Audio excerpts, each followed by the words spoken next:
Hello students, in today's class we are going to learn the next concept of chemical bonding, that is hybridization. In order to explain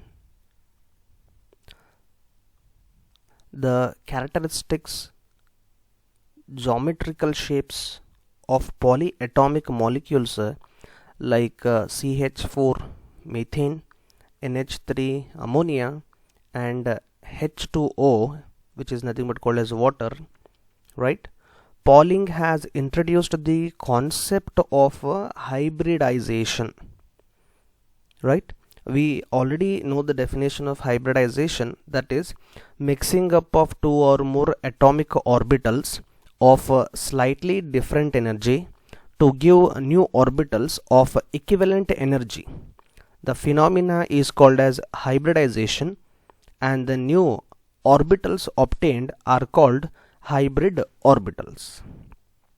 According to him, the atomic orbitals combine to form a new set of equivalent orbitals known as hybrid orbitals.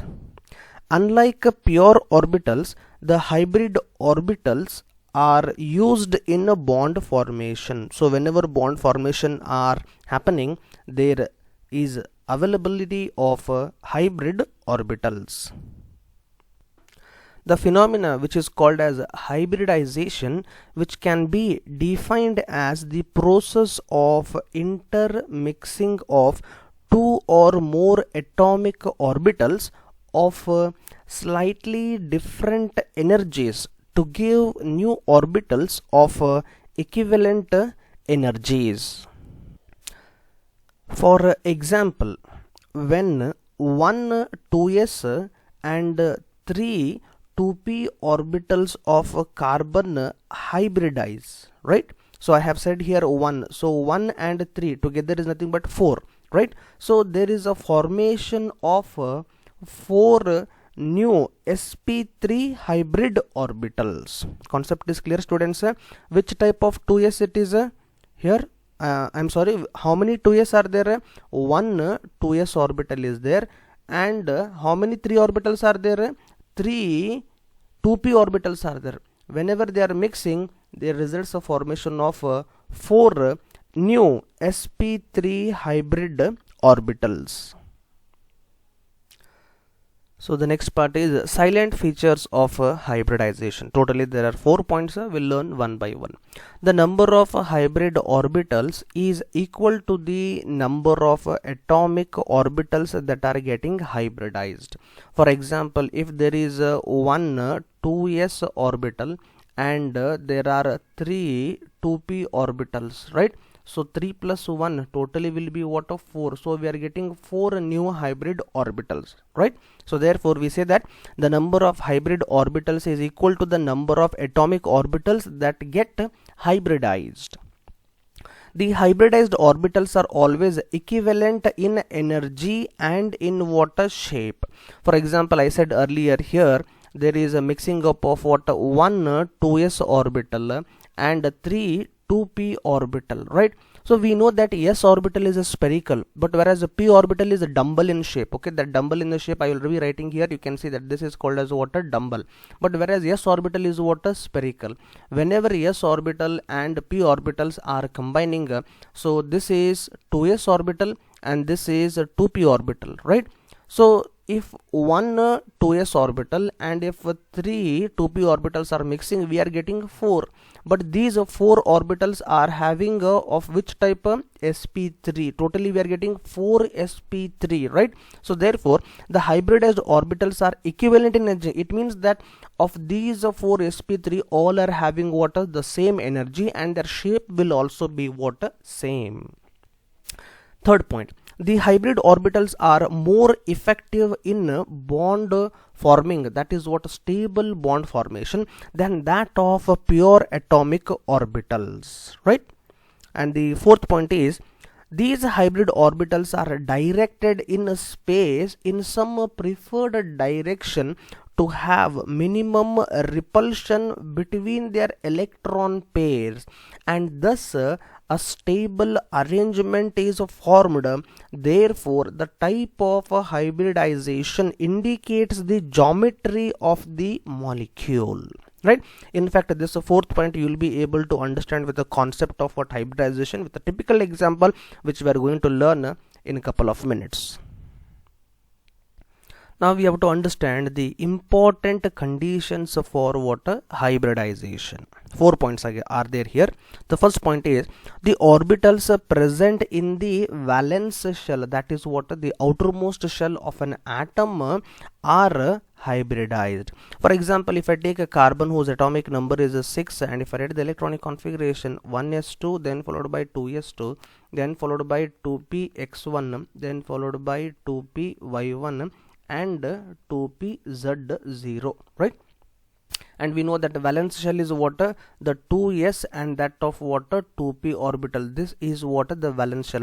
Only this will be involved in water hybridization, but not that of water here 1s2. This is not involved in water hybridization. So this is one important condition, and the condition is that orbitals present in the valence shell of an atom are hybridized, right? Second point, the orbitals undergoing a hybridization should have almost equal energy. It means there should not be more difference in water energy of the orbitals, right? So therefore we can conclude that the energy of 2s orbital and that of 2p orbital is somewhat similar, or we can say that the energy difference between the 2s orbital and that of the 2p orbital is very less. For that is the reason there is a formation of water hybridization, right? Third point, promotion of an electron is not essential condition prior to water hybridization. As I've already told you that in the case of carbon, whenever it is undergoing hybridization, I said you that in the previous video, one of the electron from this 2s2 orbital, right? One of the electron from water, the 2s2 orbital, will be promoted to this water 2pz1 orbital. So this is an essential condition for carbon to undergo sp3 hybridization, right? But there are certain molecules where promotion of an electron is not an essential condition prior to water hybridization, right? Fourth point, it is not necessary that only half filled orbitals participate in hybridization, right? So I have told you here carbon, you can see there 2px1, it is having one electron, right? Similarly 2py1, it is also having only one electron, right?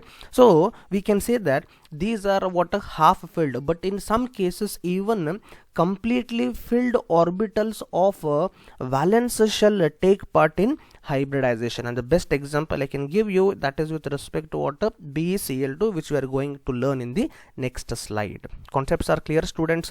Important conditions of hybridization, once if you know these thoroughly, then only you can go for water other type of water concepts. Now we are going to learn types of hybridization, right? There are various types of hybridization involving s orbital, p orbital and d orbital, right? The involvement of d orbital in hybridization you are going to learn in second PU, right? So let us consider in today's class with respect to only involvement of s and p, right? The different types of hybridization are as follows, right?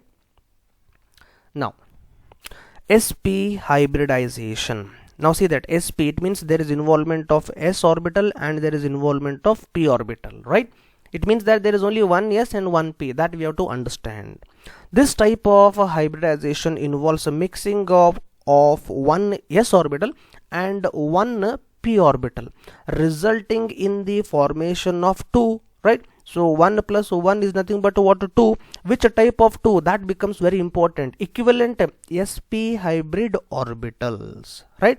Now the question is that when it is said as p, one has to understand which p it is, whether it is a px orbital or whether it is py orbital or whether it is pz orbital, right? You have to remember that in the case of sp hybridization, the suitable orbital for sp hybridization are s and pz orbital. It means that px and py are not involved in the case of sp hybridization. Which is involved? P orbital. Which is that p orbital? Pz orbital is involved. If the hybrid orbitals are supposed to lie along what z axis. As I have told you in the previous video, whenever a sigma bond is formed between s and p orbital, that p orbital should be which type? Pz orbital. Now each sp hybrid orbitals has 50% of s character and 50% of what? P character. sp I am saying, okay, total percentage is 100. In that 100, s orbital is having how much character? 50% of s character, and that of p is having how much? 50% of p character. Such a molecule, okay, which molecule that is? Let me take an example of what? Beryllium. Okay, beryllium is what? Bivalent. Okay, and we know that whenever it combines with Cl, it forms what? BCl2. okay, such a molecule in which the central atom is sp hybridized. So I can say now that beryllium in this BCl2 is of which hybridization? sp hybridization, and linked directly to two other central atoms. Which are those? That is chlorine atom. Okay, and possesses which type of geometry? You can see that we have mentioned here linear geometry. What is that linear geometry? I can just make you understand that this is linear geometry. Can you see now? Beryllium is combining with the Cl. How many Cl? 2 Cl. And if you see the geometry, it is what? A linear geometry, right? This type of hybridization is also known as diagonal hybridization. Why? Because there are certain molecules where we can see that the hybridization is linear only, right? But the fact is that it is molecule is represented in this direction. Okay, I will write here one Cl, and here one Cl, and here one Cl. This is AlCl3, right? But AlCl3 undergoes polymerization. Whenever it undergoes polymerization, it can form a bond with what? Another Al, and here Cl, and one more Cl. Okay, now you can see that there is what? Diagonal hybridization here. This you are going to learn in what? The chapter, that is what? P block element of a first PU. The two sp hybrid orbitals point in opposite direction along the what? Z axis, right? If at all, if I take beryllium, so this is one sp and this is other sp. Okay, they are pointing in opposite direction along which axis? Along the z axis, with the projecting positive lobes. Positive lobes is nothing but what? The electron density is on what? Either side, and very small negative lobes. It means that the negative lobes is nothing but there is no electron density, that is not involved towards the periphery. It means that only positive is what? Projecting towards the what? Opposite direction. Okay, which provides a more effective overlapping. Okay, that is nothing but what? Another Cl atom with what? P orbital is overlapping here, right? Similarly, it is overlapping on other side, resulting in the formation of a stronger bond. Okay, the extent of overlapping, if at all, if it is greater, then it results in what? A stronger bond. Okay, that we are going to learn in this particular example. You can see here, right? And the example is nothing but example of a molecule having sp hybridization, and that is BCl2, right? And we know the ground state electronic configuration of beryllium. The atomic number is 4. It is represented with electronic configuration such as 1s2 and 2s2. In the excited state, what does this mean, excited state? Here you can see in this diagram below here. So beryllium ground state it is. Okay, so here there are 2 electrons with respect to 1s orbital, and there are 2 electrons with respect to what? 2s orbital. Okay, and you can see along y axis it has been mentioned here energy, right? In the excited state means beryllium in the ground state will be accompanied with energy. When it is accompanied with energy, it goes to what? Excited state. In the excited state, what happens, that we have to what? Understand. In the excited state, one of the 2s electron is promoted. That we have to what? Remember. Which electron is promoted? One of the electron from 2s 2s orbital is promoted to the vacant 2p orbital. Okay, so you can see that electron is present here, where from 2s orbital it is moving towards what? 2p orbital, to account for its what? Bivalency. Bivalency means what? Now it is having what? Divalent. So this is one 2s orbital and this is another 2p orbital. So both are what? Half filled. So these half filled will what? Intermix intermix. When they intermix, it becomes what? sp hybridization. How many sp will be there? 2 will be there. So each of the orbitals will be having how many electrons? 1 electrons, right? So 1 2s and 2p orbital gets hybridized to form 2 sp hybridized orbitals. These 2 sp hybrid orbitals are oriented in opposite direction, forming an angle of 180. 180 is nothing but what? A linear. Each of the sp hybridized orbital of beryllium will overlap with 2p orbital of chlorine axially to form 2 beryllium chlorine sigma bond. I have already told you we are dealing with what? A sigma bond, because sigma bonds are first formed, later only if at all if it is necessary then only pi bond is forming, and this is shown in the below figure 4.10. In this diagram, which has been what enlarged, you can see that here we are having what? The 2s orbital. Already we know that the 2s orbital is what? A spherical in nature, isn't it?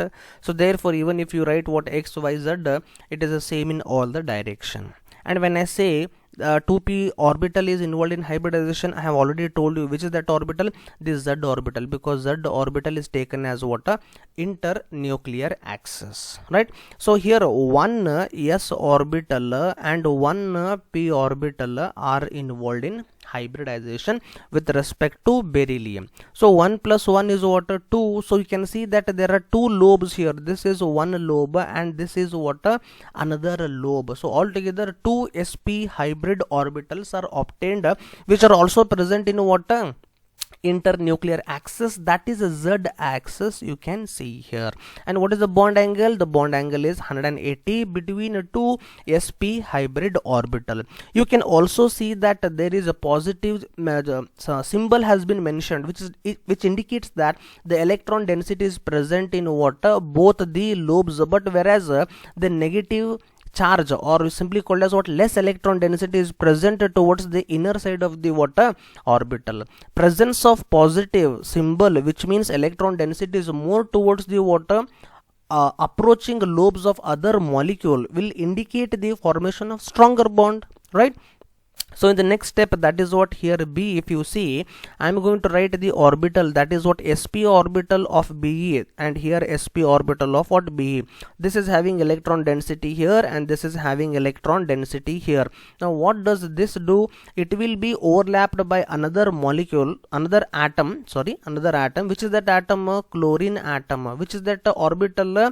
Pz orbital is overlapping. Which is that orbital? Pz orbital of chlorine is overlapping in such a way such that the positive lobe of Cl is also overlapping on the positive lobe of sp orbital. So here it involves the water sigma bond formation along which axis? Along z axis, that we have to remember. Similarly, another chlorine atom having water pz orbital with a positive sign, that will be also water overlapping here, results in the formation of a sigma bond. Now altogether we can say that beryllium chloride is what? Linear. Why? Because you can see the bond angle here, what is that? 180 degrees. So already I have told you that BeCl2 is what? A linear molecule. Why? Because it involves sp hybridization. So we can understand that depending upon the hybridization, we can predict what are the bond angle present in the molecule. If it is 180, we can understand that it is linear molecule. Or if I say if it is sp hybridization, we can understand the angle is 180 and come to a conclusion that what? The molecule is linear in nature. Now let us learn about another hybridization, that is called as sp2 hybridization. Now the name itself will reveal how many orbitals are involved in what? This hybridization? One s orbital. And how many p2 p orbitals are there? So therefore we can call it as sp2 hybridization, right? So in this hybridization there is involvement of one s orbital and two p orbitals in order to form a 3, because one s and 2 p totally will get how many? 3. But which 3? sp2, that we have to what? Remember, right? So sp2 hybrid orbitals. In a typical example, which is that example? BCl3, boron trichloride, right? The ground state electronic configuration of the central atom, which is that central atom, boron, atomic number is what, 5. So therefore electronic configuration in the ground state could be written as 1s2, 2s2 and 2p1. So you can see that in the ground state here 1s2 electrons are present here, and here water 2s2 electron, and here water the 2p electron. So altogether 5 electrons are present because atomic number of boron is 5 in the excited state. Now what does it mean excited state? Ground state boron atom will be accompanied by energy during hybridization, isn't it? So that energy is absorbed by ground state boron atom, due to which one of the 2s electron will be promoted to what, 2p orbital. When one of the 2s electron is promoted to the vacant 2p orbital, as a result we can see that there are 3 unpaired electron. Which is that unpaired electron? One is from 2s orbital and other 2 are from what, 2p orbital, right? So altogether there are 3. Which are those 3? One 2s orbital and 2 2p orbitals. When they are involved in hybridization, which type of hybridization? sp2. So totally we should get how many? We should get 3 hybrid orbitals. Which are those 3 hybrid orbitals? sp2 hybrid orbitals. I repeat it once again. These 3 orbitals, which are those? One 2s orbital and 2 2p orbital. They are undergoing hybridization to give how many hybrid orbitals? 3 hybrid orbitals. Which are those hybrid orbitals? sp2 hybrid orbitals. Now the 3 hybrid orbitals so formed are oriented in a trigonal planar arrangement. Now let us try to understand what this sentence will make us to understand. Okay, now I will be writing here one s orbital. Okay, so can you see this s orbital here? So this is s orbital, right? And now I have to mention what a p orbital. So one of the p orbital is in this manner here. Okay, so this is one p orbital. Okay, and the other p orbital is what, in this direction. So I hope you're understanding. So totally how many are there? 3 are there, right? Which are those 3? One is s and remaining are p orbitals. Which are those p? One is 2py, other one is what, 2pz, right? So when they are involved in hybridization, they are oriented in a trigonal planar arrangement. So this is the trigonal planar arrangement. Okay, so after mixing of these 3, which are those 3? One s and remaining are 2p. Okay, there is a formation of 3 hybrid orbitals with their positive lobes projecting towards the periphery. So this is the positive lobe present towards the water periphery. So this arrangement is called as trigonal planar arrangement, which are directed towards the corners of equilateral triangle. If I make a triangle here, so this becomes what, a equilateral triangle, right? So therefore we can say that the angle here is how much? 120 degrees, 120 degrees, and lie in the same plane. It means that there are orbitals which are present in 3-dimensional, but whereas if you remember, trigonal planar rearrangement means all the orbitals are present in the plane. Each of the sp2 orbitals of boron, now this is one orbital of boron, this is another orbital of boron, and this is another orbital of boron. 3 are there, right?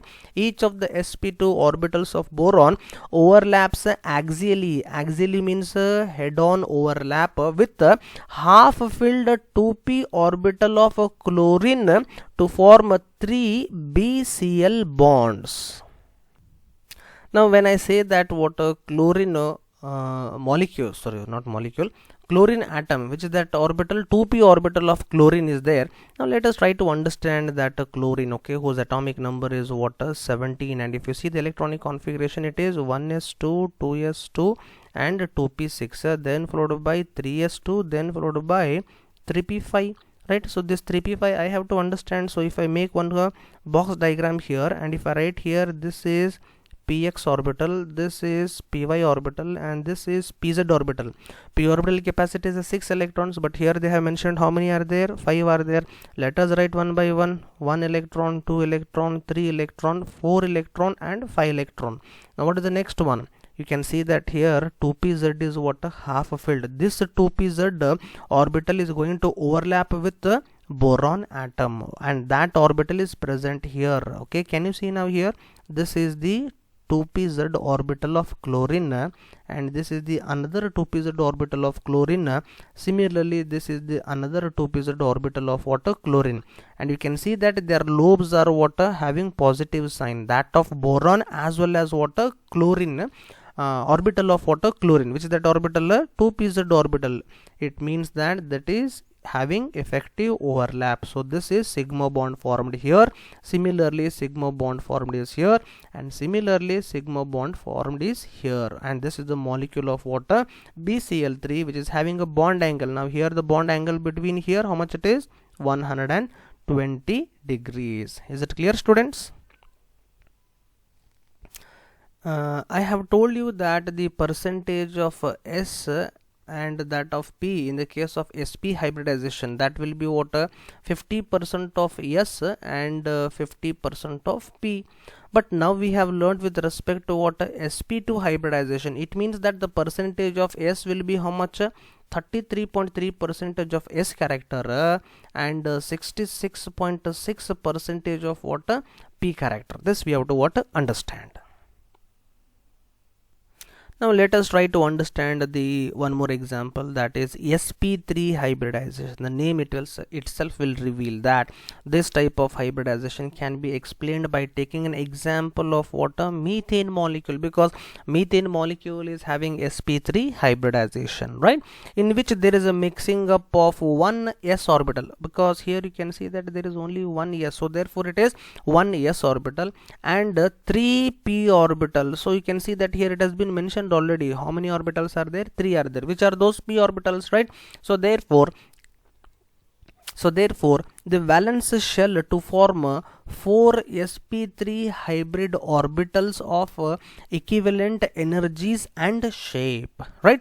So whenever I say sp3, we should remember that total percentage in sp3 is 100, of which s is how much? 25% s character, and p is how much? 75% of p character in each of the what, sp3 hybrid orbital. Why? Because whenever s and p are overlapping, how many p? 3 p are there. So 3 plus 1, how many will be there? 4 will be there. Which are those 4? 4 sp3 will be there. It means that if this is one sp3, if this is another sp3, if this is another sp3, and similarly this is one more sp3, how many are there? 4 are there. In each of this I repeat it here, in each of this the s character is how much? 25% of s character, and p character is how much? 75% of what? P character, right? So the 4 sp3 hybrid orbitals so formed are directed towards the 4 corners of the tetrahedron. So this is the tetrahedron. Whenever I draw this diagram, you have to understand that this is nothing but called as tetrahedron, right? And the angle between sp3 hybrid orbitals is 109.5 degrees. So this angle is called as what? The normal tetrahedral angle, which is 109.5 degrees. Is it clear, students? Now see the diagram, right? So I was speaking with respect to sp3, right? So there is one s orbital, which is that what here? 2s orbital. Okay, I'm speaking particularly with respect to what? Methane, because in methane 2s orbital is there. So 2s orbital is what? A spherical in nature. It is going to intermix with what? A p orbital. How many p orbitals are there? 3 are there. Which are those? One is present along x axis here, other one is present along y axis, and other one is present along what? Z axis. If it is present along x, it is called as 2px, and that of y it is called as 2py, and that of z it is called as what? 2pz orbital, right? So this s orbital and these 3 p orbitals will overlap. So 3 plus 1 is what? 4. When they overlap, we will get what? 4 new orbitals. Which are those 4 new orbitals? sp3 orbitals, and that is present here. This is one sp3 orbital, this is another sp3 orbital, and this is another sp3 orbital, and similarly one is behind here, that is called as sp3 orbital, and the bond angle between any of these sp3 hybrid orbitals is 109.5 degrees, and this is called as normal tetrahedral angle. Now let us try to understand how the methane molecule is formed. Okay, now we know that the atomic number of carbon is what, 6. So Z is equal to 6. I will write here 1s2, then followed by 2s2, then followed by 2px1, then followed by 2py1, and then followed by 2pz0. Okay, so 6 electrons are there. So this is ground state. Can you see that here, ground state here, right? How many electrons are there? 2 electrons are there, okay, in 1s orbital. And how many electrons are there in 2s orbital? So this is 2s, but here you can see I have written here 2. So again, how many electrons are there? 2 electrons are there in 2s orbital.